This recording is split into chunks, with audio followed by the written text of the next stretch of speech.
ये है लाल बतख। लाल बतख को एक लाल सेब मिला। देखो कितना सुंदर सेब है। रेड एप्पल, लाल सेब। लाल बतख बहुत खुश हो गई। अब आई नीली बतख। उसे एक नीला गुब्बारा दिखा। क्या प्यारा गुब्बारा है। ब्लू बलून, नीला गुब्बारा। नीली बत्तख खुश हो गई। यह है हरी बत्तख।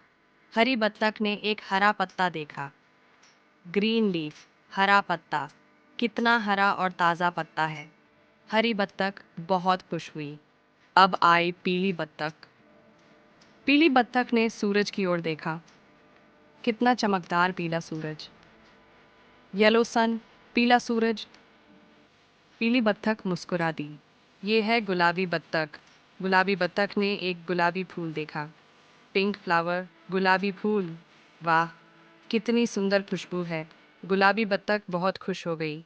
पांचों बत्तखों ने अपने रंग की चीजें ढूंढ ली। अब आप बताओ, आपका पसंदीदा रंग कौन सा है।